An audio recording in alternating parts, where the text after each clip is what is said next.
Culture Mag, c'est un voyage dans l'espace et le temps que nous vous proposons aujourd'hui. Dans l'espace, tout d'abord, nous irons à New York visiter le tout nouveau Whitney Museum qui se situe désormais au sud de Manhattan, dans le quartier très branché du Meatpacking District. Le grand public aura l'occasion de découvrir ce nouveau musée dès cette semaine. Puis au Moyen-Orient, des chanteurs de différentes origines ont réalisé un clip vidéo destiné à la jeunesse palestinienne. Et un voyage dans le temps, enfin, pour ces célébrités qui, grâce à notre invité du jour, l'artiste graphiste Bénédicte Lacroix, verra Leonardo DiCaprio, Kim Kardashian ou encore Ryan Gosling devenir les modèles des plus grands peintres. Le célèbre Whitney Museum of American Art change de quartier après 50 ans passés dans le chic Upper East Side. La collection permanente prend place dans de tout nouveaux locaux dans le sud de Manhattan. Nouveaux designs, nouveaux espaces et nouvelle exposition pour cet événement dans le monde de l'art. Reportage de Sandy Furtis. 28 000 tonnes d'acier, de béton et de verre, plus de 20 000 mètres carrés d'espace, dont près de 6 000 dédiés aux expositions. Après 4 ans de travaux et 422 millions de dollars investis, le nouveau Whitney Museum va enfin ouvrir ses portes. Déplacé de l'Upper East Side au Lower West Side, le célèbre musée des arts américains a quitté la très chic Madison Avenue pour rejoindre le désormais tendance Meatpacking District. C'est une expérience incroyable. Il est très rare de construire de nos jours un musée dans la ville de New York. On fait souvent des rénovations, on ajoute une aile, mais là c'est une première. Créer, construire un musée à partir de rien. D'autant que nous l'avons déplacé du nord au sud de la ville après 50 ans. Après avoir conçu le centre Pompidou dans les années 70, l'architecte italien Renzo Piano a voulu cette nouvelle version du Whitney Museum très ouverte sur l'extérieur. Au plafond, plancher de pin clair et vastes fenêtres, grande terrasse en extérieur et un grand hall vitré avec en bonus de magnifiques vues sur Manhattan à l'est et sur l'Hudson à l'ouest. C'est pour simplement dire que la culture de la beauté doit être ouverte, accessible, pas intimidante, sans prétention. Et c'est ce que bâtiment offre. On ne voit presque pas où se trouve la limite entre la rue et le bâtiment. Vous pouvez voir dehors, voir la circulation, les piétons. Il fait vraiment partie de la ville. Fondé en 1930 par l'artiste et philanthrope Gertrude Vanderbilt Whitney, le musée spécialisé dans les arts des États-Unis du XXe et XXIe siècle compte quelques 22 000 pièces de plus de 3 000 artistes dans sa collection permanente. Son exposition inaugurale, America is Hard to See, proposera au public plus de 600 œuvres de 400 artistes, dont un quart n'ayant jamais été exposé. Je pense que l'un des gros avantages de cette exposition est que les visiteurs pourront voir des œuvres qu'ils connaissent bien, comme le cirque de Calder, Early Sunday Morning d'Edward Hopper ou Georgia O'Keeffe. Mais ils découvriront aussi de nombreuses œuvres qu'ils n'ont jamais vues auparavant. Des œuvres que le public pourra découvrir dès le 1er mai prochain dans un Whitney Museum flambant neuf.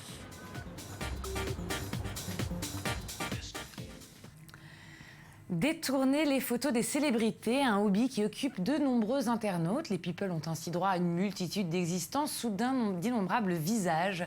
Pour cette jeune graphiste de 28 ans, ça en est même devenu de l'art. Bénédicte Lacroix, vous êtes avec nous. Bonjour. Vous êtes maquettiste de formation, spécialisée dans les retouches photos. Dites-moi, d'où vient cette idée de créer ces rencontres virtuelles entre les célébrités et les grands maîtres de la peinture ? Alors, j'ai toujours été passionnée par la retouche photo, j'ai toujours aimé regarder les publicités dans la rue et puis j'ai profité de la chance que j'ai eue de m'être cassé le pied pour finalement un peu passer à l'action. Et donc j'ai pris une photo de mon copain, j'ai pris un tableau du XVIIe siècle et puis j'ai fait un morphing pour l'intégrer à l'intérieur. Le résultat, je l'ai trouvé sympa, donc tous mes copains y sont passés, j'avais 6 semaines de convalescence à ce moment-là. Et finalement, je suis passée aux stars parce que j'avais pas assez d'amis pour tenir les 6 semaines. Alors vous avez commencé cette série il y a près de 2 ans, ça ne fait pourtant quelques mois que vous faites le buzz, hein, comme on dit. Comment vous expliquez ça ? Je l'explique pas trop ce buzz. J'avais eu la chance de morpher les Daft Punk au moment où ils recevaient leur prix aux Grammy Awards. Donc ça, c'était chouette parce que du coup, ça a été bien relayé. Mais là, récemment, je sais pas trop ce qui s'est passé. C'est super, mais je l'explique pas. Alors, Megan Fox en fille à la perle de Vermeer, Mr Bean dans la peau du désespéré de Gustave Courbet, ou alors les Daft Punk, comme vous me disiez, jouent en cartes dans la toile de Paul Cézanne. On connaît Ryan Gosling en Driver, on le retrouve maintenant dans le costume de l'empereur François Joseph Ier. Comment est-ce que vous choisissez les duos tableaux célébrités ? C'est une très bonne question parce que en fait, ça se fait toujours au feeling. Quelquefois, j'ai la star que je souhaite intégrer, donc je cherche le tableau. Quelquefois, j'ai le tableau et je me dis qu'il ira bien avec telle ou telle star. En général, il y a un peu de hasard dans tout ça. Les joueurs de cartes de Cézanne, où j'ai mis les Daft Punk, je cherchais forcément un tableau où il y avait 2 hommes à l'intérieur. Mais en général, c'est un peu du hasard. Alors c'est un travail qui nous rappelle un peu le travail de certains artistes, notamment celui de Saint-Ox avec sa récente série War Drags You Out ou Travesti de guerre en français. Est-ce que vous avez tiré votre inspiration de certains de ces artistes ? Je puise forcément mon inspiration à droite, à gauche sur Internet, mais bon, j'essaye de faire des montages qui n'ont pas encore été réalisés et puis de chercher un petit peu plus loin. Je m'amuse à rajouter des détails comme pour Federer, j'ai rajouté la raquette de tennis, j'ai rajouté des écouteurs pour Stromae et j'essaye d'aller un peu plus loin à chaque fois. Voilà. Merci beaucoup Bénédicte Lacroix d'avoir pris le temps de répondre à nos questions. Je rappelle que votre série Les Voyages dans le temps sera au Café Foch de Bernerie-en-Retz à partir du 15 mai prochain. Et elle est évidemment disponible sur votre Tumblr, votre blog Images. À suivre, nous allons revenir sur la visite de l'actrice Salma Hayek dans un camp de réfugiés syriens lors d'un voyage promotionnel au Liban. Mais tout de suite, on regarde ensemble le highlight.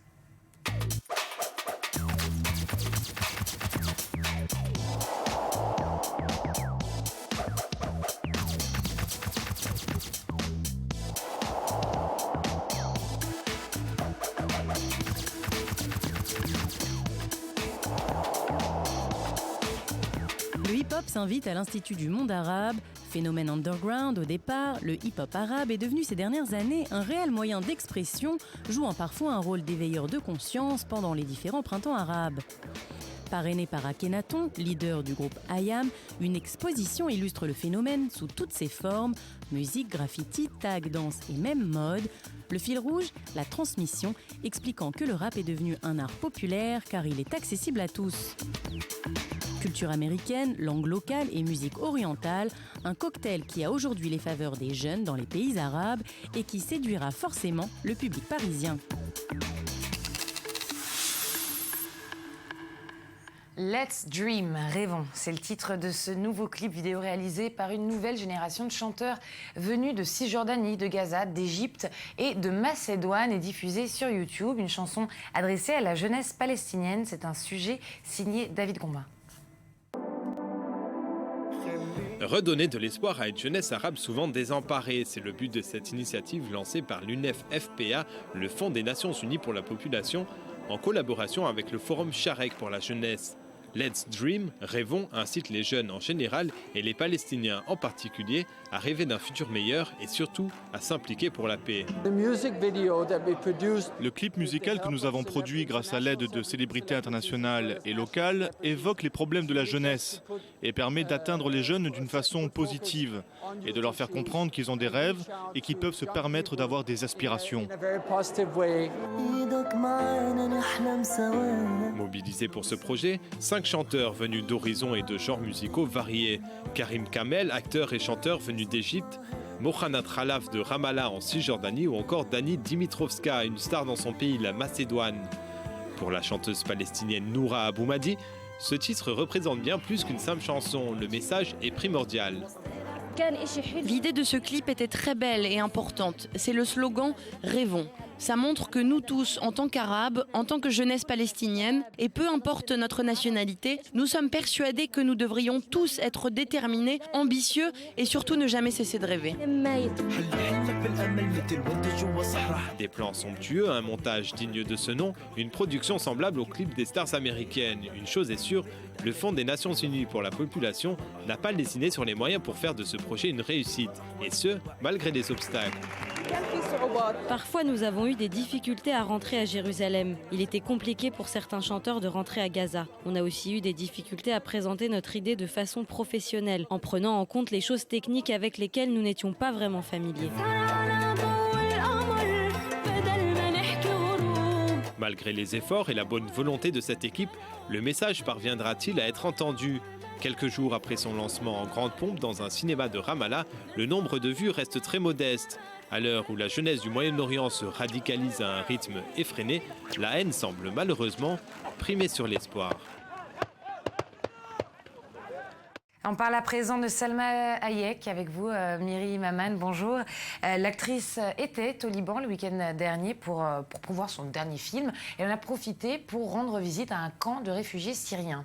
Oui, elle fait partie de ces stars, vous savez, qui s'engagent pour des causes et qui utilisent leur notoriété pour attirer l'attention du public. Et là, pour le coup, elle a utilisé les caméras qui l'ont suivie dans ce tour promotionnel pour attirer l'attention sur les conditions de vie des réfugiés syriens dans les camps au Liban. Elle s'est rendue au camp de l'UNICEF sur la vallée de Bekaa, où elle a rencontré beaucoup d'enfants. Et la star a été très très touchée par ces rencontres. Regardez.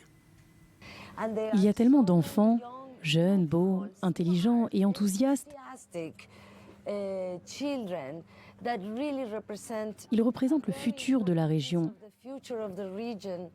Et d'une manière générale, le futur du monde entier. Ce serait fantastique s'ils avaient une chance d'accéder à l'éducation, une chance de vivre leur enfance et une chance de survie, car ils ont aussi besoin d'une aide médicale. Alors la star, elle ne s'est pas juste exprimée devant les caméras, elle a carrément participé toute une journée à la vie de ce camp de réfugiés. Elle a préparé avec les cuisinières le repas de ses enfants qu'elle a distribué, elle a participé au jeu, elle s'est rendue dans la petite école mise à disposition de ce camp de réfugiés. Vraiment, elle est vraiment très très engagée dans cette cause. Et c'est pas la seule d'ailleurs qui s'engage dans des causes humanitaires. Salma Hayek, il y en a quand même pas mal de stars qui...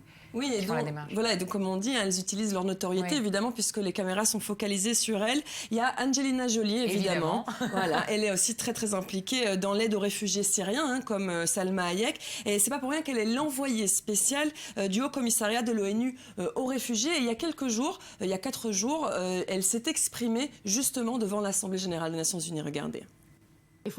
Si nous ne pouvons pas mettre fin au conflit, nous avons un devoir moral d'aider les réfugiés, de leur offrir des solutions légales pour qu'ils soient en sécurité. La barbarie des auteurs de violences sexuelles exige une réponse beaucoup plus importante de la part de la communauté internationale.